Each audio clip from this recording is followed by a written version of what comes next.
주임법. 그 다음 뭐예요? 상임법이죠. 그 다음 뭐예요? 자, 집소법이 있고, 그 다음 뭐예요? 가담법. 그 다음에 뭐예요? 명의신탁. 이렇게 해서 몇 문제가 출제돼요? 6문제가 출제가 돼요. 6문제. 자, 주임법이 하나 출제되고 상임법이 하나 출제되고 집소법, 그 다음에 가담법 하나. 요즘 과거에는 가담법이 최초에는 많이 출제가 됐는데 요즘 가담법은 하나, 명의신탁이 요즘 2개가 출제되고 있어요. 그러니까 딱 정해져 있습니다. 그러면 저희가 그래서 주임법, 상임법, 집소법, 가담법, 명의신탁. 그래서 요거는 많이 까먹으니까 틈나는 대로 감각을 살려두는 게 가장 중요해요. 여기 한번 봐봐요. 자, 뭐라고 써놨어요? 민사특별법. 여기 뭐라고 써놨어요? 특별이 뭐예요? 특별하니까 아니라, A죠. 그래서 A는 뭐예요? 암기해야 돼. 별 방법이 없어요. 저쪽 학원에다 암기시켜 놓으니까 암기시켜 놓고 보니까 그거 지금 뭐예요? 한두 개 틀리더라고. 그러니까 틈나는 대로 자꾸 암기를 해줘야 된다는 거. 그러면 첫 번째 이제 하나씩 오늘은 딱 1시간만 할게요. 자, 맨날 체력이 딸린다 그래서 첫 번째 뭐예요? 주임법이 있네요. 자, 주임법 문제가 바로 몇 번 문제예요? 문제 1번하고 몇 번이 있어요? 문제 2번이죠. 그럼 주임법에서 우리 요거 한번 읽어봐요. 뭐예요? 주택임대차 보호법이죠. 그러면 누굴 보호하겠어 나와요? 임차인. 그걸 뭐라고 그래요? 평면적 강행 규정이다. 이렇게 되는 거죠. 그럼 여기에서 우리가 3가지는 꼭 우리가 정리해 두라고 그랬습니다. 첫 번째 뭘 정리해 놔야 돼? 자, 대항력. 대항력은 뭐라고 그랬어요? 대항력은 이게 쭉쭉하니까 쭉쭉. 그렇죠. 쭉쭉은 뭐예요? 주택의 인도가 뭐예요? 주민등록. 이거는 반드시 숙제에 놔야 됩니다. 요 주민등록이 무슨 신고예요? 전입신고가 되죠. 자, 대표적으로 또 하나는 뭐예요? 우선 변제권이죠. 우선 변제권과 관련돼서는 뭐예요?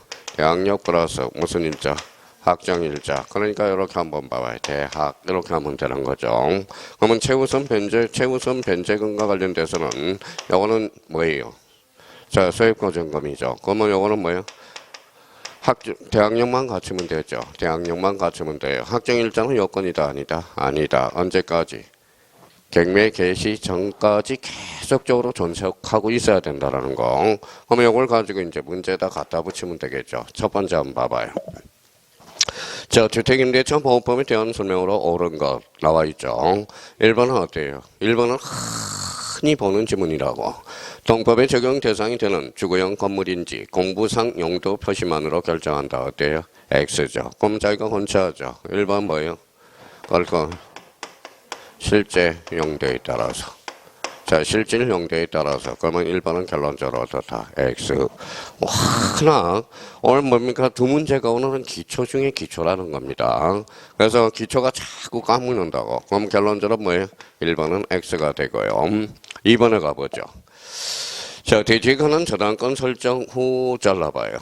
자, 대지에 관한 저당권 설정 후에 지상 건물이 신축된 경우에 소액 임차인은 대지의 매각 대금에 대해서 우선 변제를 받을 수 있다. 어때요? X. 받을 수 없죠. 이것도 흔한 지문이야. 가장 자주 출제되는 지문이고. 그러면 2번은 어때요? X. 자, 3번 지문 가볼까요? 주택에 대항력 있는 임차인을 존재함을 알지 못하고 이를 매수한 자는 이로 인해서 계약의 목적을 달성할 수 없는 경우에 하나의 매매 계약을 말 수 있다, 해제할 수 있다. 이건 특이사항이 없죠. 그러면 3번은 어때요? 맞네요. 자, 4번 질문과 관련돼서 임차주택 경매 시 동법의 대항 요건만을 갖춘 임차인이 매각대금에 대해서 저당권자, 기타 채권자보다 자, 보증금을 우선 변제를 받을 수 있는 경우는 전혀 없다. 어때요? X죠. 뭐가 있어요? 여기 있잖아요. 여기 뭐는 있어요? 최우선 변제. 그렇죠. 그러면 4번은 결론적으로 뭐예요? X. 이렇게 되는 거네. 자, 5번에 임차인이 보증금 반환 소송의 확정 판결에 기해서 임차주택의 경매를 신청한 경우 자, 임차권은 뭐예요? 임차권은 채권이 물건이 채권. 집행 개시를 위해서는 반대 의무의 이행 제공을 해야 된다. 그때 X. 이게 뭐예요? 자, 이게 간단하게 속된 말로 이거예요. 임차권 등기가 안 되죠. 방 빼고 경매가 들어가면 어때요? 그때는 대항력을 상실한다라는 겁니다. 임차권은 그럼 방 빼요, 안 빼요? 안 빼고 경매가 들어가야 돼. 자, 여기 한번 봐봐요. 전세권은 물건이 채권이 물건 등기를 전제로 하죠. 전세권은 방 빼고 경매가 들어갈 수 있거든. 그러면 5번은 결론적으로 어떻다? X. 그래서 정답은 몇 번이다? 3번. 그러니까 이 지문과 관련돼서 우리 주임법 오늘 딱 10개 지문만 정확하게 잡아놓으라고. 그러면 문제 1번의 정답은 몇 번입니까? 3번. 이렇게 이제 걸어놔야 되고요. 자, 그 다음에 이제 문제 2번이죠. 주택임대차보호법상의 임차권 등기명령제도 줄쳐놔봐요. 임차권 등기명령제도에 관한 설명 중 잘못된 것은? 자, 1번의 키워드를 어디를 잡았어요? 자, 임대차 종료 후 줄쳐놔봐요. 보정을 반환받지 못한 임차인은 임차주택의 소재지를 관할하는 법원에 거기에다 줄쳐놔요. 소재지를 관할하는 불리방 법원에 임차권 등기명령을 받을 수 있다. 신청할 수 있다. 맞죠? 그럼 임대차 종료에도 불구하고 이름은 틀려요. 종료된 후에만 가능해요. 그러면 1번은 어때요? 이렇게 되는 거네. 자, 이번에 임차권 등기 명령이 집행에 의한 임차권 등기가 격려되면 임차인은 대항력을 취득하며 경매나 공매의 한가 득음에서 후순위 권리자보다 우선하여 변제를 받을 권리를 취득한다. 맞네요. 자, 임차권 등기 명령이 집행에 의한 임차권 등기가 격려된 이후에 임차인이 대항력권을 상실한 경우에 이미 취득한 대항력과 우선 변제자가 그대로 전속이 되죠. 그러면 정답은 몇 번? 3번. 이렇게 되네. 3번과 관련돼서 상실한다 이러면 틀립니다. 그러면 문제 2번의 정답은 몇 번이다? 3번. 이렇게 되네. 4번의 임차권 등기명령이 집행에 의한 임차권 등기가 격려된 주택을 그 이후에 임차한 임차인은 임차인은 보증금 중 일정액을 다른 담보권자보다 우선하여 받을 권리가 있어요, 없어요? 없죠. 자, 임차권 등기명령을 하면 임차권은 이미 소멸해 버렸거든. 그럼 4번은 어때요? 맞네. 자, 5번은 어디가 키워드? 자, 임차인은 임차권 등기 명령의 신청 및 그에 따른 임차권 등기와 관련해서 소요된 비용은 누가 청구할 수 있죠? 임대인, 임차인이 아닙니다. 그래서 임대인에게 뭐 할 수 있다? 청구할 수 있다. 그러니까 오늘은 많은 거 하지 말고요. 오늘 집에 가셔서 주임법 이거 10개 지문은 단골 메뉴니까 10개 지문만 정확하게 기초. 자, 기초를 딱 정립을 해두라는 겁니다. 그래서 여기서 요거 모르면 지금 망신살이 뻗치는 거예요. 자, 그럼 봐봐요. 주임법과 관련돼서 읽어봐요. 무슨 역? 대항력. 읽어봐요. 주축, 그렇죠. 읽어봐요. 주택의 인도와 뭐예요? 주민등록. 주민등록이 무슨 신고예요? 전입신고. 자, 우선 변제권에 대해서는 보증금이죠. 대항력과 뭐예요? 확정일자죠. 자, 요 대항력과 확정일자. 여기에 뭐예요? 보증금과 관련돼서. 최우선 변제는 읽어봐요. 대항력만 갖추면 되죠. 확정일자는 요건으로 하지 않는다. 언제까지? 경매 개시 전까지. 그죠? 그래서 정답. 문제 1번의 정답은 몇 번? 3번. 문제 2번의 정답은 3번. 그래서 오늘 가서 많이 하지 말고 요 10개 정도만 딱 정리해 두면 돼요. 그러면 우리 주임법과 관련돼서 안 틀려요. 요거만 잘 정리해 두라도. 자, 그래서 1번과 2번은 오늘 가서 주임법 기본적인 문제 2개를 딱 정립해 두라는 거 부탁드리고요. 자, 문제 3번은 이제 상임법이죠. 자, 상임법은 그러면 자기가 거기에다 한번 써봐요. 자, 그럼 이렇게 이제 바뀌었다고 생각해 봅시다.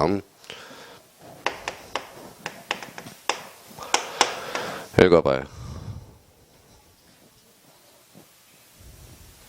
상임법 그러면 대항력 그럼 뭐야 돼? 자, 인도 주부 플러스 뭐예요? 사업자 등록이죠. 자, 등록해서 교부 다음날이 신청 다음날 대항력을 취득하는 겁니다. 그래서 우선 변제권은 뭐예요? 읽어봐요. 대항력 플러스 뭐예요? 어디로 가서 확정일자 받아요? 세무서. 그렇죠. 세무서에 가야 돼. 세무서 확정일자를 받아야 되고 최우선 변제권은 똑같아요. 대항력만 갖추면 되죠. 대항력 언제까지? 경매 개시 결정 전까지. 자, 상임법은 이제 요 부분에 대해서 우리가 헷갈리고요. 또 하나 뭐 우리가 기억해 둘 거 뭘까 있을까요? 보증금 한상검이죠. 한상검과 관련돼서. 자, 초과냐 한다. 초과할 때. 자, 초과할 때 적용이 있는 거, 초과할 때 적용이 없는 거. 이게 정말 헷갈립니다. 자, 초과할 때, 그러면 초과할 때 적용이 있는 거 뭐 있어요?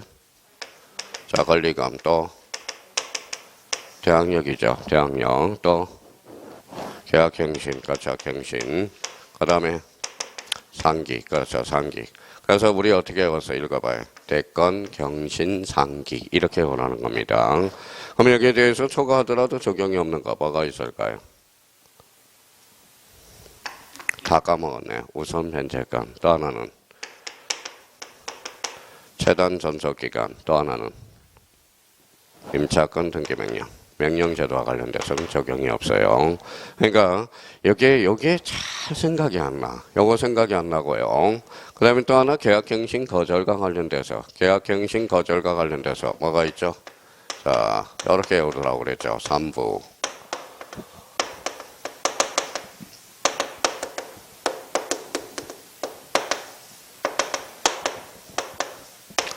자, 회기. 그렇죠. 요거.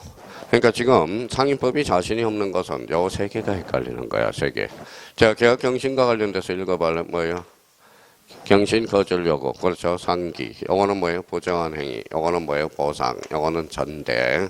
요거는 파손. 요거는 멸실. 요거는 뭐예요? 회복하기, 즉 존속하기 때문에 해결되는 거죠. 요거 8개를 외워야 돼. 지금 상인법과 관련돼서 요 부분과 요 3개와 요거를 못 외우면 상인법은 앞으로 할 수가 없어요. 근데 요거하고 요거는 그렇게 안 외워져. 저도 마찬가지예요. 그러니까 요 8개 관련돼서 우리가 숙제 놓고, 그럼 문제가 뭐예요? 요 부분과 요 부분이 나와 있을 거예요. 그럼 한번 가볼까요? 자, 3번의 상가 건물 임대차 보호법에 관한 설명 중 틀린 것은 이렇게 나와 있네요. 자, 본법은 보증금 획수가 법이 정한 일정한 한도액을 초과하지 않는 임대차만 적용되며 잘라요. 다만 임차인이 계약 경신 요구권은 보증금에 제한 없이 모든 점포의 임차인에게 뭐예요? 인정된다. 여기 한번 봐봐요. 여기 뭐라고 써놨죠? 갱신 청구권과 관련돼서. 그렇죠? 그러면 1번은 맞아요? 틀려요? 맞죠? 자, 2번은 법인 동그라미. 법인에게도 적용이 있어 없어요? 있죠. 자, 상인법은 법인에도 적용이 있습니다. 자, 일시 사용 임대차에 대해서는 적용하지 않는다. 오케이. 2번 맞고요. 3번 임차인이 임차 건물을 사실행위와 영리행위를 함께 영위하는 경우 본법은 상가 임대차에 적용이 받느며, 4번 사업자 등록은 대항력 또는 우선 변제권의 취득이 취득 요건이며 손성 요건이다. 맞네요. 5번이 어디가 틀렸어요? 자, 임차인이 사업자 등록을 신청하여 등록증을 교부받은 날 이 길 0시로부터 대항력을 생긴다. 어때? X. 교부가 아니라 신청. 그렇죠. 이 부분 만약에 이 문제가 틀렸다 그러면 지금 많이 까먹고 있다라는 겁니다. 그래서 상인법과 관련돼서 가장 기본적인 거야. 그러면 우리가 봐봐요. 그러면 우리가 어떤 거 한번 해봅시다. 보증금 상한과 관련돼서 서울은 얼마예요? 9억 원이죠. 자, 가미력제 경력은 1억 9천. 그렇죠. 자, 광역시는 5억 4천. 기타 지역은 3억 7천. 이렇게 이제 다 기억을 해 두셔야 돼요. 자, 그러면 문제 3번과 관련돼서는 정답은 몇 번이다? 5번. 5개 지문 잡아놓고 요 정도는 적어도 알고 있어야 되는 거야. 최소한. 자, 그러면 정답은 몇 번이다? 5번. 자, 문제는 4번이에요. 이 4번이 그렇게 안 외워주는 거야. 요 8개를 외우려는데 해도 까먹고. 그러면 요거와 관련돼서 우리 이제 한번 박스 문제를 한번 풀어보죠. 뭐라고 그랬어요? 임대인이 임차인의 경신 요구를 거절할 수 있는 경우가 아닌 것. 기억은 당연히 틀렸다는 걸 할수 수 있죠. 2기의 상기, 한기, 상기죠. 그러면 1번은 결론. 기억은 어때요? X. 자, 니은과 관련돼서 임대인이 임차인에게 일정한 보상을 제공하였으나 임차인이 이를 다투는 경우 니은은 맞아요? 틀려요? 틀렸죠. 어디가 틀렸어요? 틀렸다며. 앞에가 어디 틀렸어요? 자, 일정한 보상. 여기가 틀렸어. 일정한 보상이 아니라 상당한 보상이야. 더러워 죽겠어요. 자, 상당한 보상이야. 그럼 니은은 결론적으로 X. 자, 이것과 관련돼서 임차인이 임대인의 동의 없이 목적물의 일부를 전면했대. 그러니까 좀 그러면 결론적으로 요거는 계약 갱신을 요구할 수 있죠. 이것은 그러면 맞네요. 자, 전대죠. 전대. 일부를 전대. 자, 니을과 관련돼서 임차인이 임차 건물의 전부 일부를 고의나 가실로 파손하는 경우, 파손이죠. 그러면 니을은 어디가 틀렸어요? 가실. 가실이 아니라 중가실 거죠. 자, 미움과 관련돼서 임대인이 일부 멸실 등 안전사고의 우려가 있어 재건축하기 위해서 목적물을 점유 회복이 필요한 경우 여기 봐봐요. 해자에다 동그라미 쳐놔봐요. 여기 뭐라고 써놨죠? 회복. 그렇죠. 회복. 그러니까 이걸 이렇게 외워두는 게 가장 좋아요. 나머지는 주변 지식을 익혀줘야 돼. 읽어봐요. 상기. 이거는 부정한 방법. 이거는 뭐예요? 보상. 이거는 뭐예요? 보상도 일정한 보상이 아니라 상당한 보상이야. 전대, 요거는 파손, 요거는 멸실, 요거는 회복, 요거는 전속하기. 제가 해줄 수 있는 것은 여기밖에 없어. 뭐 방법이 없어요. 요 방법은. 그러니까 주임법, 상임법과 관련돼서는 요거 다시 집에 가셔서 요거 딱 3개를 정리해 둘 필요가 있다고.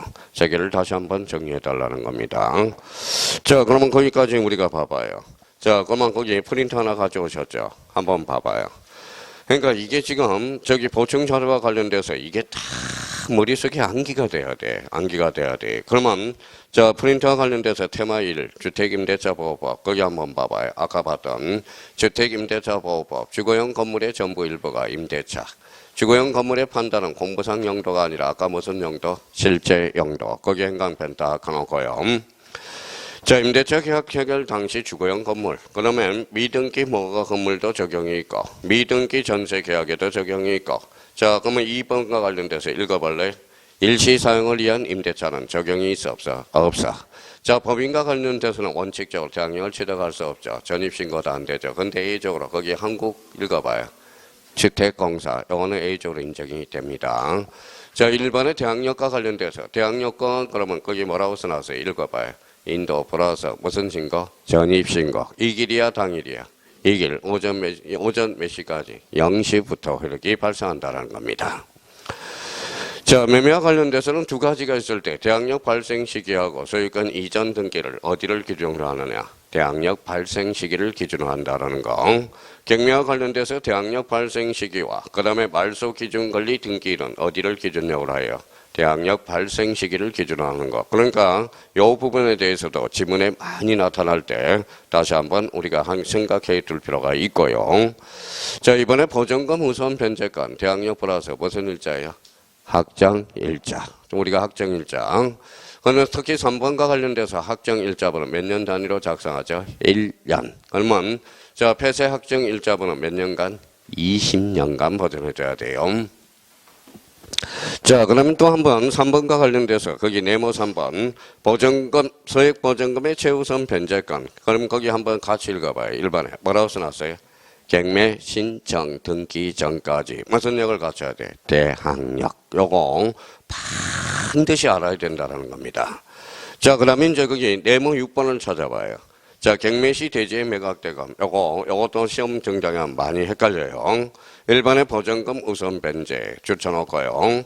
소액 보증금 최우선 변제는 나대지에는 적용이 없다라는 거. 특히 나대지 X라는 거, 그걸 포인트를 잡아놔야 돼요. 나머지는 안 해도 돼. 감각적으로 충분히 칠 수 있다라는 겁니다. 그 밑에 상가 임대차 보호법과 관련돼서 거기 봐봐요. 계약갱신 요구를 거절할 수 있는 것. 특히 요 2개가 그동안 제일 많이 출제됐어. 2기야 3기야? 3기. 자, 그 다음에 2번과 관련돼서 임차인이 거의 또는 읽어봐요. 무슨 가실? 중대한 가실. 그 중대한 가실. 아까 그 부분에 대해서 특히 계약갱신 요구가 관련돼서 제일 많이 출제된 거. 1번하고 2번 꼭 좀 외워둬야 됩니다. 자, 한산 보증금의 초과 동그라미. 아까 초과 부분에 대해서 적용되는 거. 그러면 읽어봐요. 무슨 역? 대항력. 그 다음에 계약갱신 요구. 그 다음에 권리금. 그렇게 상기. 그래서 그 옆에도 하나 써놔요. 그래서 이렇게 외워두는 게 가장 좋아요. 대권. 이렇게 딱 해놔요. 나중에. 이것도 아리까리 하거든. 대가 뭐예요? 대항력권, 권리금, 계약갱신, 그 다음에 몇기? 상기. 요때 초과하더라도 적용이 있는 거. 대권, 경신, 상기. 이렇게 돼서. 저도 뭐 한참 안 하면 저도 뭐 의미로 봐서는 저도 많이 헷갈리는 부분입니다. 그래서 다시 한번 이렇게 해서. 대가 뭐예요? 대항력권, 권리금, 계약갱신, 그 다음 몇기, 상기. 이때는 보증금 환산과 관련돼서 초과하더라도 적용이 있는 거. 그러면 요거와 관련돼서 이제 외워놓으면 나머지는 읽어봐요. 우선 최단 명령은 적용이 없다라는 거. 다시 한번 이 부분에 대해서 정리해 둘 필요가 있다라는 거. 자, 그래서 이제 최근은 이제 저희가 약간의 이제 주임법과 상임법은 우리가 좀 살을 붙여야 되겠죠. 요 정도만 해도 기본적으로 처리해도 큰 문제는 없다라는 거 다시 한번 꼭 기억해 두시고. 자, 그러면 이제 문제 5번과 관련돼서 다시 와봐요. 뭐예요? 하단기 담보에 관한 법률에. 자, 법률에 규정되는 담보 형태가 아닌 것. 요거는 기본 중에 기본적이야. 자, 요거는 봐봐요. 자, 여기 한번 봐볼래?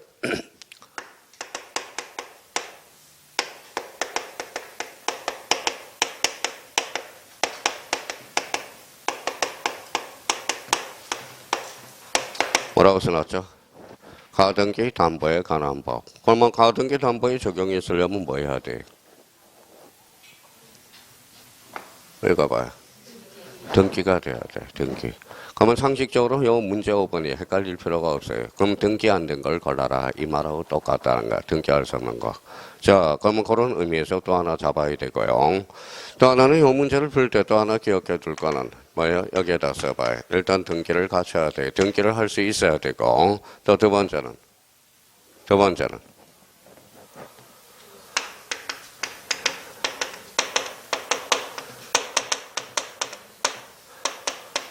뭐라고 써놨어요? 금전 소비 대차 계약에서 하나의 적용이 된다라는 거예요.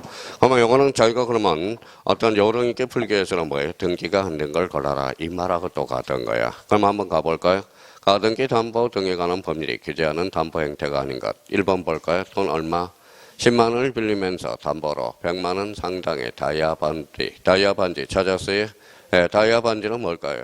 동산이죠. 그러면 동산의 양도담보는 등기돼야 안 돼? 안 돼. 정답은 1번 이렇게 되는 거야. 그러니까 이 문제는 센스 있는 사람은 문제를 풀어나갈 수가 있다는 겁니다. 그래서 5번과 관련돼서 제가 조사해 봤더니 네 사람이 틀렸어. 그렇죠? 네 사람이 틀렸어. 그러니까 아직까지 가담법의 적용도 모르는 거예요. 그래서 이 부분에 대해서 다시 한번 잡아놓고 그 1번의 끝에다가 써요. 1번 지면에다. 이걸 뭐라고 그래? 읽어봐요. 동산의 양도담보라고 그래. 동산의 양도담보야. 동산의 양도담보는 적용이 있다 없다? 없다. 정답은 1번. 이렇게 되는 거네요.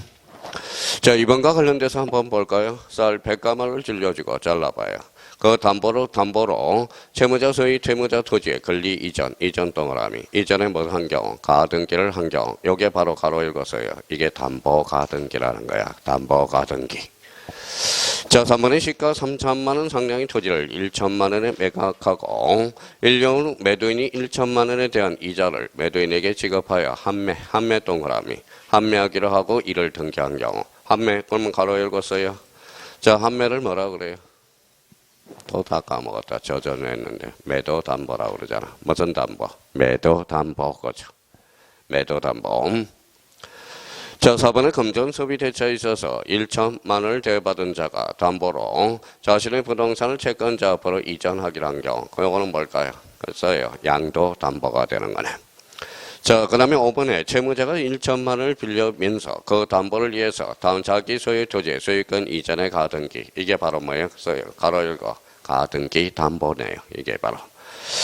자, 그러면 여기 한번 봅시다. 그러면 여기 봐봐요. 자, 그러면 여기 이제 문제 5번이 가장 가담법에 적용이 있는 거 없는 거. 그러면 첫 번째 여기 봐봐요. 재산 기본적으로 어떻게 돼야 돼? 등기를 전제해야 돼. 등기 등록돼야 돼. 등기 등록돼야 된다는 거. 두 번째는 무슨 소비대차계약에서? 금전 소비대차계약에서. 자, 그러면 여기 한번 봅시다. 그럼 그 위에다 이제 다시 한번 쓸 거는 밑에다 한번 써봐요. 자, 담보 가등기가 무슨 담보예요? 전형 담보예요? 비전형 담보예요? 갑자기 이야기하고도 그래요. 전형이 비전형이 비전형이죠. 비전형. 자, 가로 읽었어요. 비전형 담보라고 그래. 자, 비전형 담보의 반대말은 뭘까요? 전형 담보죠. 전형 담보가 뭐예요? 자, 전형담보. 자, 그러면 비전형담보, 전형담보. 이거는 그래서 밑에다 써놔요. 이걸 무슨 담보라고 그래? 현칙담보라고 그러죠. 이거는 정칙담보라고 그래. 근데 여기서 전형담보의 대표 선수는 뭐가 있어요? 이게 담보물건이야. 담보물건. 그래서 민법에서 우리 담보물건을 전형담보라고 배우게 되는 겁니다. 그러면 담보물건 그럼 몇 개가 있어요? 불러봐요. 유치권, 질권, 저당권. 그래서 읽어봐요. 유질적. 이렇게 이제 문제가 들어가는 겁니다. 기본적으로 그러면 저희가 담보가등교 전형담보 요걸 다시 한번 우리가 정리해 둘 필요가 있다라는 겁니다. 그러면 여기 봐봐요. 그러면 여기 변칙담보라는 것은 대표적으로 그러면 뭐예요? 이렇게 써놔요.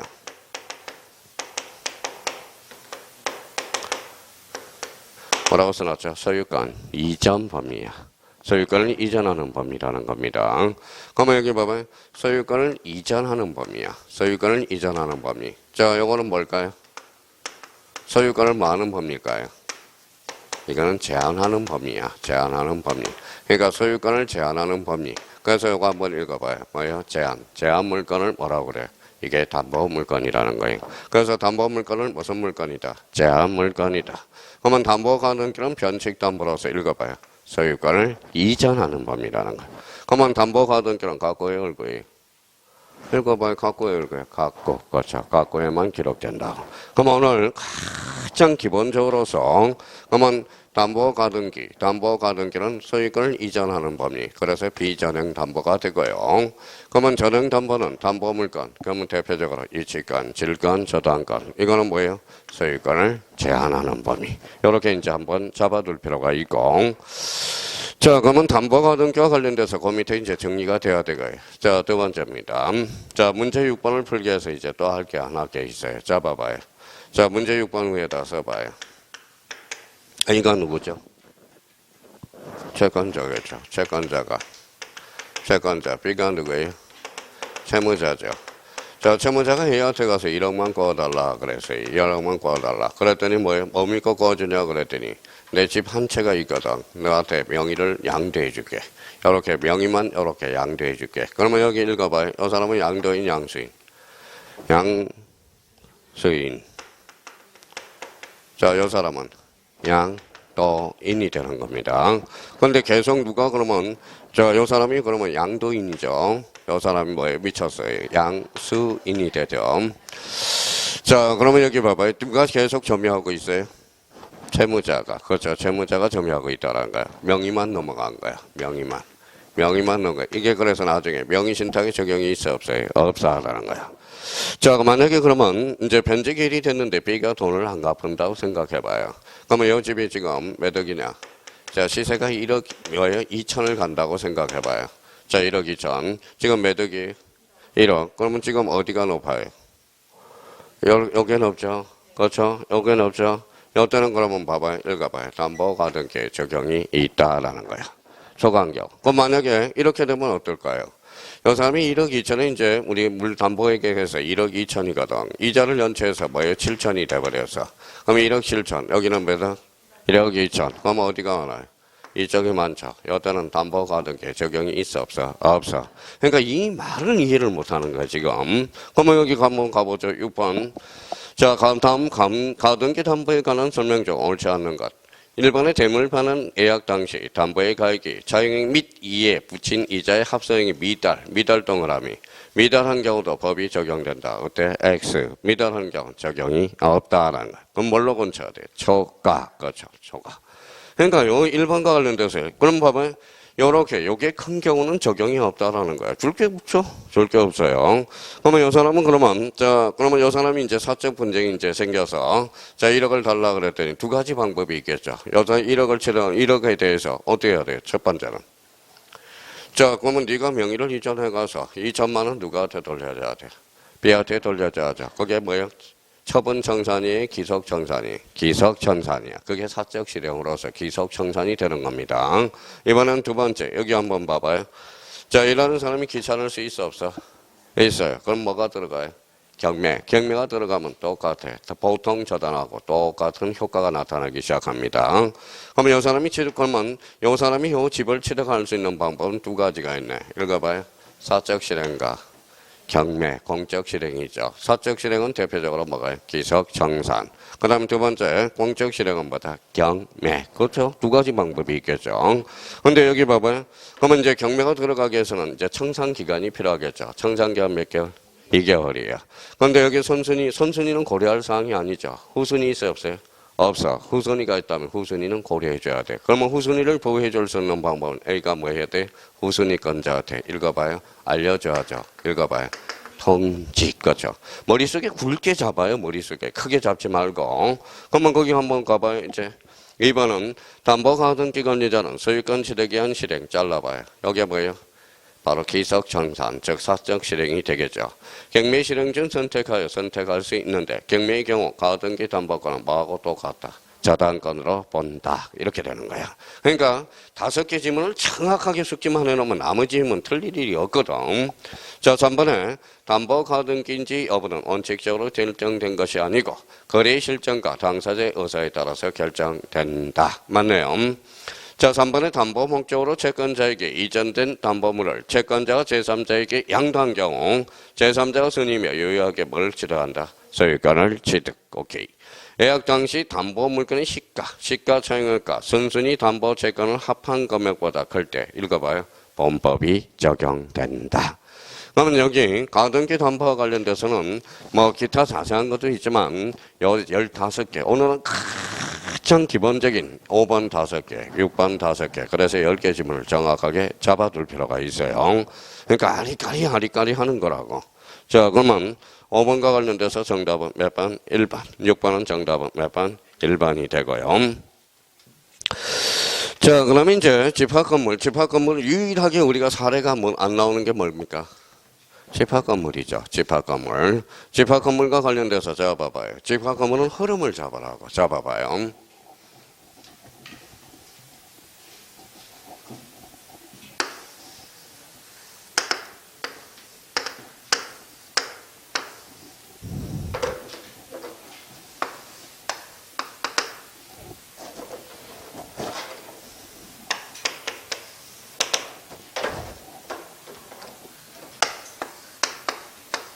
자, 이렇게 아파트가 있다고 생각해봐요. 노란 게 이제 한 10층짜리 아파트라고 생각해봅시다. 10층. 요거는 뭘까요? 관리사무소. 요거는 노인정. 요거는 어린이 놀이터라고 생각해봐요. 몇 동이죠? 3동이죠. 자, 그럼 봐봐요. 자, 그러면 첫 번째 이제 봐봐요. 자, 요걸 이제 한번 들어가 볼까요? 요게 무슨 부분일까요? 독자적으로 사용할 수 있는 부분이 정형 부분이겠죠. 요 아파트 요 부분에 대해서 복도나 엘리베이터 있어요, 없어요? 있어요. 복도 엘리베이터 뭘까요? 공용 부분이 되겠죠. 공용 부분. 그러면 요번에 이제 최근에 판례 변경이 하나 있었죠. 복도나 엘리베이터 독점적으로 사용하면 뭘로 청구해야 돼? 부당이득 반환을 해줘야 된다는 그 의미가 의미가 그렇게 되고요. 그러면 또 하나, 그러면 여기에 대해서 이제 전유 부분과 공용 부분은 몇 개? 2개. 복도나 엘리베이터, 법정 공용 지분, 공용상 공용 부분. 여기 봐봐요. 건물이 있어요, 없어요? 없어요. 규약상 공용 부분이 되는 거네. 그러면 규약상 공용 부분은 이건에 게 있어, 없어? 없어. 누구만 둔다? 표제부만 둔다. 이렇게 연결이 되는 거야. 자, 그러면 여기 봐봐요. 그러면 자, 또 하나 이제 한번 찾아봅시다. 요 밑에 요 위에 건물이 있어요, 없어요? 있어요. 요걸 뭐라 그래? 이제 요 땅 이름을 이제 대지라고 그러는데 대지는 두 종류가 있죠. 읽어봐요. 법정 대지와 읽어봐요. 뭐가 있어요? 법정 대지와 읽어봐요. 계약상 대지가 있겠죠. 그럼 여기 봐봐요. 그러면 요 밑에 있는 사람을 대지라고 그래요. 그러면 요 건물 위에, 요 토지 위에 건물이 있으면, 아파트가 있으면 요거는 법정 대지라고 그래. 여기 밑에 건물이 있어요, 없어요? 없죠. 이걸 뭐라고 그래? 계약상 대지라고 그래. 근데 여기 봐봐. 어느 날 요 재건축 결의가 들어가서, 그래서 재건축이 들어가서 건물이 있어요, 없어요? 없어요. 옛날에는 있었어요, 없어요? 있었어요. 이걸 간주 계약상 대지라고 그러는 거야. 그러니까 용어 정리를 우리가 한번 확인해 줄 필요가 있어요. 그럼 이렇게 이제 다시 이제 그려놨네. 자, 그러면 이제 봐봐요. 아파트 흐름을 잡아야 돼요. 읽어봐요. 무슨 부분? 읽어봐요. 공용 부분. 읽어봐요. 대지. 그럼 아파트를 규율하는 규약들이 있어야 돼, 없어야 돼? 있어야 돼. 그래서 규약이 이제 탄생하게 되고, 그러면 관리하는 사람들이 나와야 되겠죠. 읽어봐요. 관리인, 그 다음에 관리단이 나오는 거야. 관리는 그러면 임차인도 관리인이 될 수 있어 없어? 있어. 관리단은 반드시 소유권자여야 돼. 여기 읽어봐. 관리 당연 설립이라는 거야. 당연 설립이라는 거야. 당연 설립이에요. 자, 그러면 또 하나 읽어봐요. 건물이 오래됐어요, 안 됐어요? 됐죠. 그럼 재건축이 들어갈 수 있는 거야. 흐름이 이렇게 가는 거야. 집합 건물이 이렇게 흘러가고 있다는 거야. 그러면 읽어봐요. 무슨 부분? 전유 부분, 공용 부분. 읽어봐요. 대지. 그 다음에 규약. 무슨 인? 관리인. 그러면 관리단. 재건축. 그렇죠. 재건축. 그러니까 이렇게 흐름을 잡으라고. 아파트 흘러가는 과정을. 그러니까 흘러가는 과정을 잡았으면 이제 문제 7번과 관련돼서 자, 자주 출제되는 거 5개. 문제 7번 5개. 그 다음에 문제 8번 5개에서 10개 지문. 그러니까 요 10개 지문만 잡아도 올해 시험장 가면 적어도 2-3개 지문은 지워진단 말이에요. 자, 그러면 1번으로 가서 이제 한번 보죠. 자, 집합건물권에 대한 설명으로 옳은 거, 틀린 거. 틀린 거. 공용 부분의 변경 줄 쳐놔봐요. 자, 공용 부분의 변경 줄 쳐놨어요. 읽어봐요. 공용 부분의 변경이야. 변경. 이렇게 줄 쳐놨어요. 네, 이렇게 잘라요. 잘랐어요. 자, 이거 한번 쉬어봐요. 읽어봐요. 하나, 둘, 셋, 넷. 그래서 4. 읽어봐요. 의 변경. 몇 분의 3? 4분의 3. 4분의 3이야. 그러니까 공용 부분 변경 그리지 말고 공용 부분의 변경. 이렇게 잡아놓으란 말이에요. 그러니까 외울 게 너무 많아. 있는 글씨만 보면 생각이 날 수 있도록 해놔야 돼요. 그러면 다시 1번을 정리해보죠. 공용 부분의 변경이 가는 사항은 관리단 집회에서 구분 소유자의 4분의 3 이상 및 의결권의 4분의 3 이상의 계리로서 계리한다. 맞네요. 몇 분의 3? 4분의 3. 그럼 여기에 대해서 또 자주 출제되는 게 하나가 있죠. 재건축 계리. 재건축 계리 몇 자야? 재건축 계리 5자죠. 그래서 제일 뭐예요? 5분의 4. 그렇게 이제 잡아놓으라고. 자, 이번은 공유자는 그 가지는 전유 부분과 분리하여 공용 부분에 대한 지분을 처분할 수 없죠. 자, 3번은 공용 부분에 대한 물건의 득실 변경은 등기와의 효력이 있다. 어때? X. 이게 등기법에서 아주 중요하죠. 정답은 몇 번이다? 3번. 자, 여기 봐봐요. 전유 부분에 처분을 했어. 그럼 복도나 엘리베이터도 따라가 안 따라가? 따라가죠. 그러면 복도나 엘리베이터는 그러면 결론적으로 등기 능력이 있어 없어? 없죠. 그러면 전유 부분에 따라서 공용 부분도 간다라는 거예요. 그러면 공용 부분에 대한 즉 법정 공용 부분에 대한 물건의 득실 변경은 등기하에 흐르게 있다. 어때? X. 정답은 몇 번? 3번. 자, 4번의 각 공유자는 공용 부분의 용도에 따라서 사용할 수 있다. 자, 그러면 거기 이것도 나중에 헷갈려. 공용 부분의 영자 동그라미. 자, 용도에 따라서 영자 동그라미. 사용해서 영자 동그라미. 읽어봐요. 0000. 그렇죠. 이것도 나중에 헷갈립니다. 이 부분에 대해서도. 공용 부분의 용자, 용도에 따라서 영자, 사용에 따라서 영자, 요거 의미를 000 요거 3가지를 우리가 배치시켜 놔야 돼. 자, 이번에 구분 소유자는 그 가지는 전유분과 분리하여 대지상권을 처분할 수 없죠. 다만 동그라미, 규약으로 달리 정한 경우는 읽어봐요. 그러지 아니한다. 그래서 규약이 우리 헌법 다음으로 만약에 규약이 헌법에 위반되지 않는다면 우리 아파트에서는 제일 중요한 게 뭘까요? 규약이야. 그러면 여기 만약에 7번을 틀렸다. 그러면 앞으로 큰일이야. 집합건물 자주 출제되는 지문 5개 다 기본적으로 틀을 잡아놔야 된다라는 거예요. 정답은 몇 번이다? 3번. 이렇게 되네. 자, 그러면 이제 8번과 관련돼서 집합건물 소유 및 관리에 관한 법률에 대해서 관리단, 단자 동그라미. 자, 관리인. 그러면 관리단이냐 관리인이냐 꼭 확인하면서 문제를 풀어나가야 돼요. 그러면 가장 기본적으로 기준은 읽어봐요. 관리인은 임차인도 될 수 있어 없어?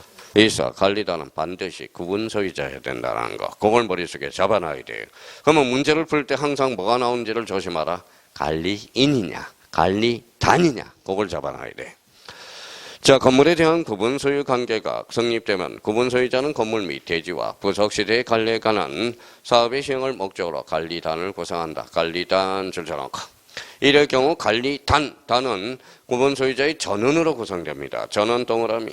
관리인은 매년 1회, 관리인입니다. 이번에는 매년 1회 일정한 시기에 구분 소유자에 대해서 그 사무에 관한 사항을 보고하여야 된다. 자, 4번의 구분 소유자가 5인 이상일 때 관리단 집회의 의결로서 관리인을 선임한다. 어때? X. 5인이 아니라 10인. 요거 틀린 사람은 또 뭐에 문제가 있어. 정답은 몇 번이다? 4번이 된다라는 거야.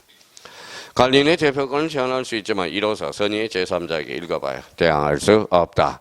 그러니까 집합 건물은 요 5개 지문, 7번 5개, 8번 5개. 오늘 가장 뭐에 자주 출제되는 지문들, 그동안 빈출된 지문 중에 빈출 지문 뭐에 5개를 딱 걸어놓은 거니까 7번 5개, 8번 5개. 요걸 딱 정리해 둘 필요가 있어요. 그러면 집합 건물과 관련돼서 7번의 정답은 몇 번이다?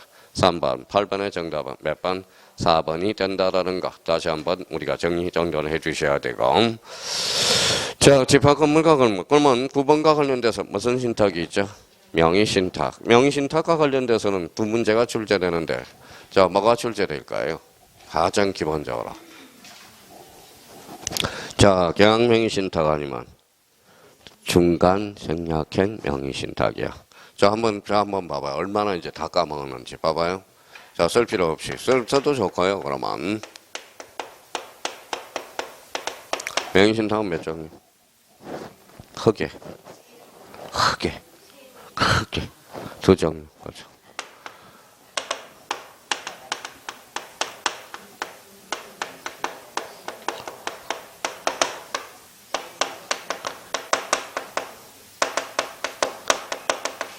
자, 크게는 이제 명의신탁과 관련돼서는 등기 명의신탁과 계약 명의신탁. 자, 등기 명의신탁은 두 개로 또 나눠져요. 자, 2자간 명의신탁. 읽어봐요. 3자간 명의신탁. 읽어봐요.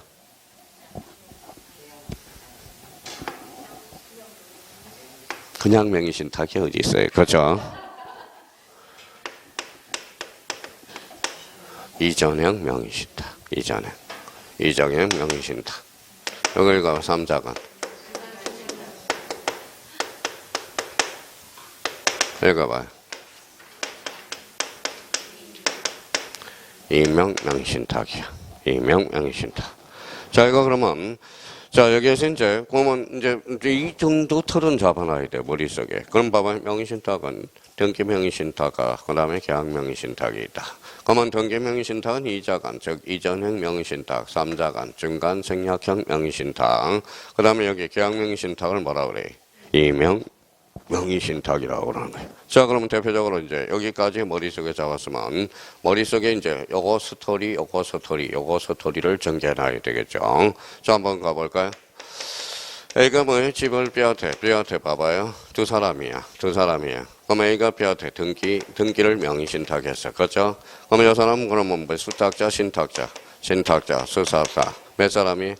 그러면 A가 B한테 등기를 이전해줬잖아. 그래서 이자간, 즉 뭐예요? 이전행 명의신탁이란. 이게 이전행이야, 이게. 그러면 수탁자가 제3자한테 팔았어요. 제3자한테 팔았다. 읽어봐요. 선악불문하고 소유권을 취득한다. 이렇게 되는 거야. 기본 틀이. 그럼 여기는 악의자도 보호돼야 안 돼.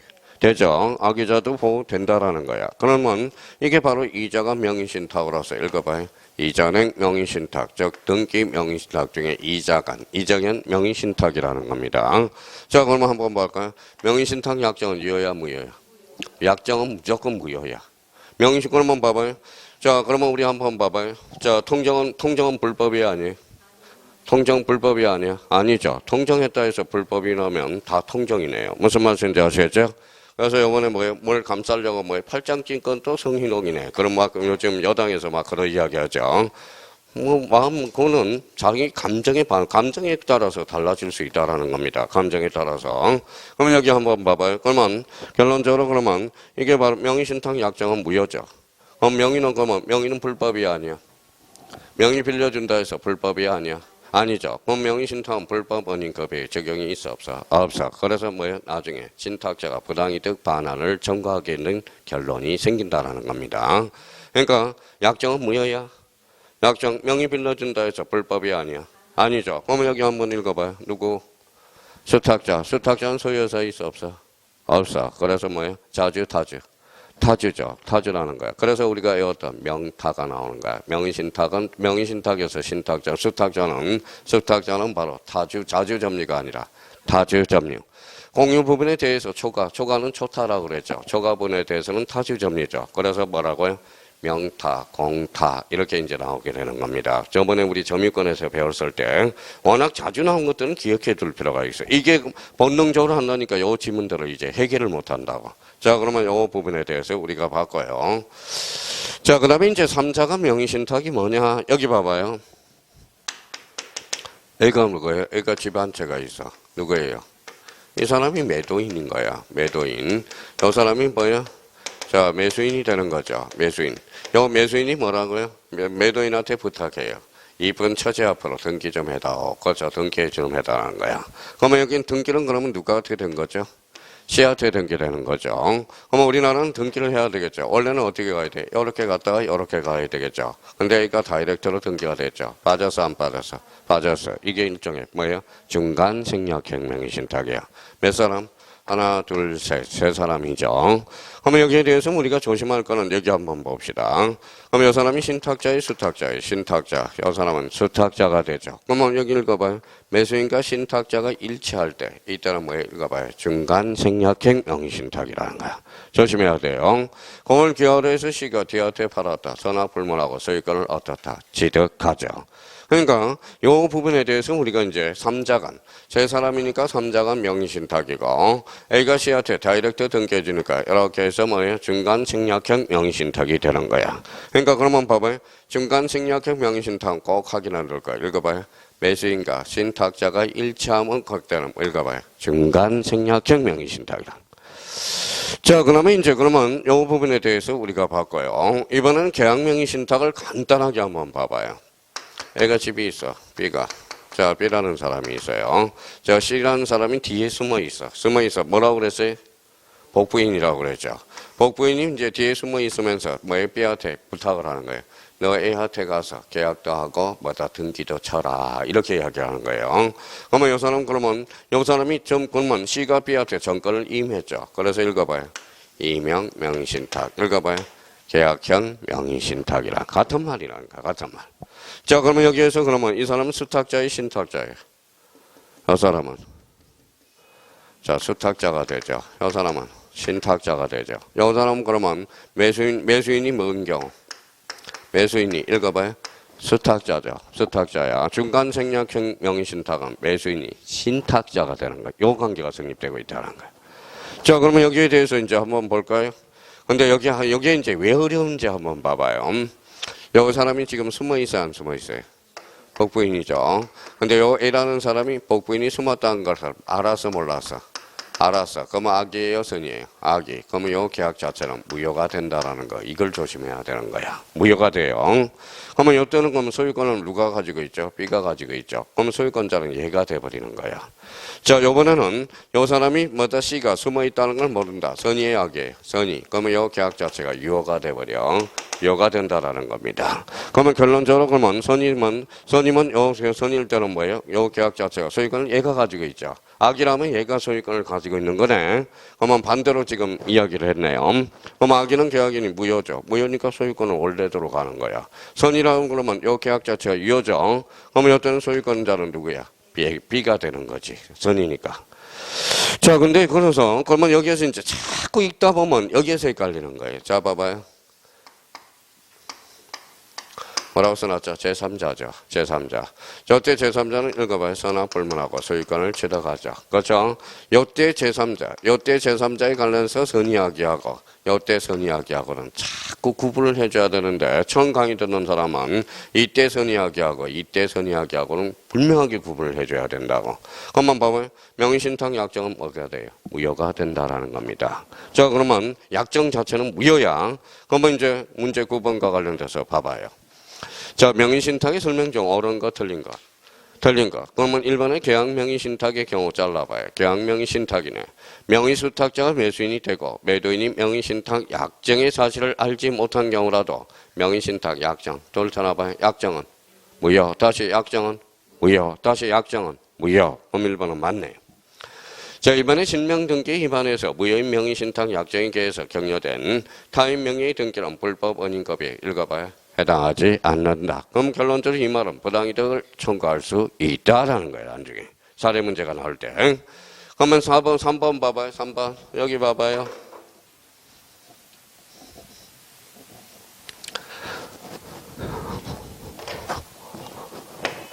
3번 가볼까요?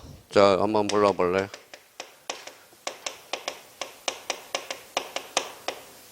자, 등기부 취득시효. 등기 몇 년?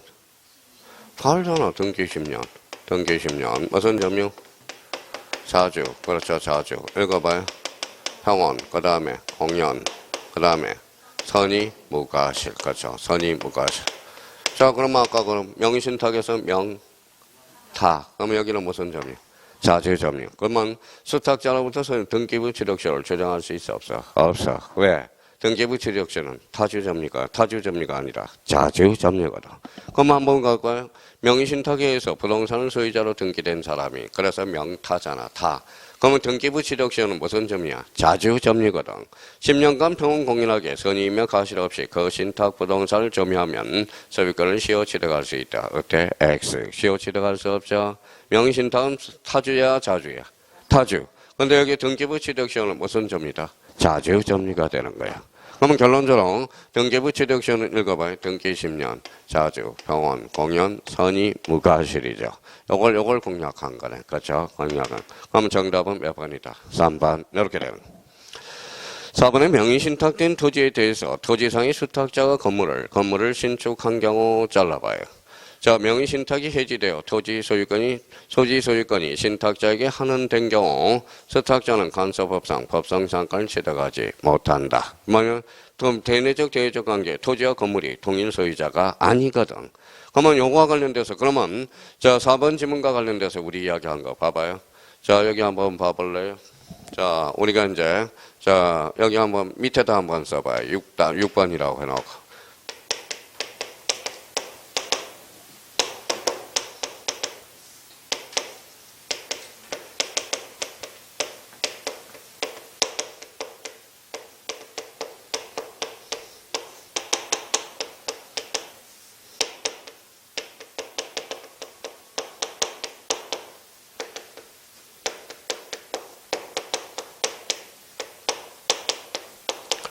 자, 요 6번과 관련돼서는 세 개를 자주 지문에 출제되니까 요거 자 수타 아까 명의신탁의 수타는 수는 뭐예요? 수탁자는 무슨 점유? 타주점유. 읽어봐요. 수타. 명의신탁에는 뭐가 없어? 유치권이 없어. 명의신탁에는 법정지상권도 없다. 요 세 개 자주 출제되니까 요 세 개를 머릿속에 완전히 굳히기 작전 들어가라고. 자 읽어봐요. 수타. 뭐라고? 수타. 자, 명의신탁에는 뭐도 없어? 유치권도 없어. 자, 명의신탁에는 뭐도 인정이 없어. 법정지상권이 없어. 요 세 개 활용해보면 나중에 아주 빠르게 문제를 풀 수 있어요. 읽어봐요. 수타. 자, 명의신탁에는 뭐도 없다. 유치권도 없고, 명의신탁은 법정지상권도 없다라는 거. 이 세 개는 아주 자주 출제되니까 딱 벌써 요거 딱 하면 3번 딱 하면 명의신탁에 간섭법상의 법정장관 취득하지 못한다. 4번 맞고요. 자, 이번에 명의신탁 재산에 대한 침해 배제를 구하는 것은 대외적 소유자인 수탁자만이 가능하며 왜 그래요? 등기가 있죠. 등기된 권리자잖아. 자, 가능하며 신탁자는 수탁자를 대하여 대의 동일함이 그 침해에 대한 배제를 막을 수 있다. 구할 수 있을 뿐이다. 맞네요. 그러니까 요 9번 정도만 자기가 기본적인 어떤 의미를 한다면 명의신탁은 거진 70~80%는 끝난 거예요.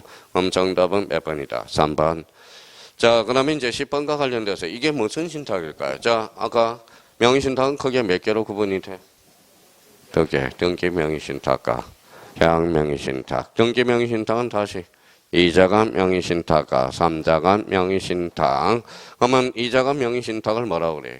이전형 명의신탁. 3자간 명의신탁을 중간 생략형 명의신탁이야. 그럼 10번과 관련돼서는 이게 무슨 신탁일까요? 계약 명의신탁. 가장 기본적인 거야. 기본적인 거. 자, 그럼 병소의 부동산을 취득하는 부동산 투기업자 갑은 탈세 목적으로 진지 을가 사이에 명의신탁 약정을 믿고 자, 을에게 매수 자금을 주면서 여기에서 힌트를 얻어야 돼. 병과 매매 계약을 체결하도록 하였다. 자, 을은 갑의 부탁대로 명의신탁 약정이 있음을 모르는 병 줄쳐놔봐요. 모르는 병이니까 선임 병이죠. 매매 계약을 체결하고 소유권 이전 등기를 격려받았다. 다음 설명 중 옳은 것, 틀린 것, 타당한 것은 옳은 것이네요. 자, 1번에 그러면 읽어봐요. 또 가까우리란다. 자, 갑은 신탁자예요, 수탁자예요? 신탁자. 어른. 그럼 읽어봐요. 신탁자와 수탁자 사이의 약정은 무효. 그렇죠. 이렇게 나와야지. 그렇죠.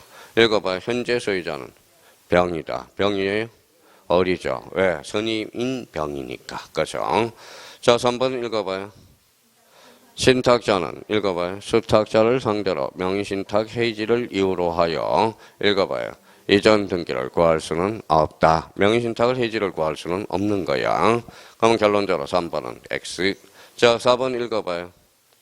수탁자는 대내적으로도 대외적으로도 소유권을 취득한다. 퍼펙트하네. 정답은 4번. 이렇게 되는 거야.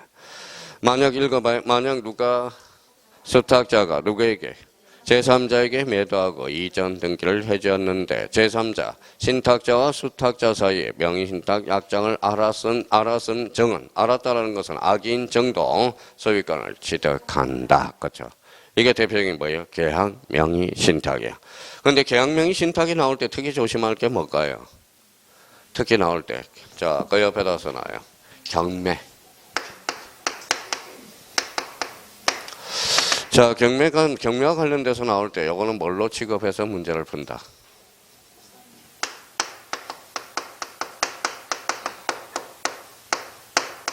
여기 봐요. 선의의 매도인으로 취급한다라는 거야. 그러면 선의의 매도인으로 취급된다는 걸 요걸 조심해야 돼요. 악의가 아니라 뭐야? 선의. 항상 만약에 명의신탁에서 경매가 나왔다. 계약 명의신탁에서 경매는 뭐예요? 뭘로 취급받아서 문제를 풀어라. 선의의 매도인으로. 요거 다시요. 경매는 뭐라고? 선의의 매도인. 자, 그러면 우리 한번 봅시다. 다시. 자, 명의신탁과 관련돼서 명의신탁은 크게 몇 개? 2개. 이제 3개라고 안 그러네요. 등기 명의신탁과 계약 명의신탁. 등기 명의신탁은 2자간 명의신탁과 3자간 명의신탁. 일단 그거부터 먼저 머릿속에 굳히란 말이에요. 2자간 명의신탁은 뭐라고? 이전행. 3자간은 중간 생략형 명의신탁이야. 그러면 계약 명의신탁을 다른 말로 임형 명의신탁이죠. 그러면 매도인이 선임은 계약 자체가 유효. 악임은 계약 자체가 무효가 된다라는 겁니다. 이때 그러면 자, 수탁자로부터 제3자는 선악불문하고 소유권을 어떻다? 취득한다. 그러면 여기 보면 경매와 관련돼서 경매가 나왔다. 뭘로 취급받는다? 선의의 매도인으로. 그래서 10번과 관련돼서 정답은 4번이 돼요. 그래서 명의신탁과 관련돼서 특히 뭐 그래요. 민사특별법도 마찬가지고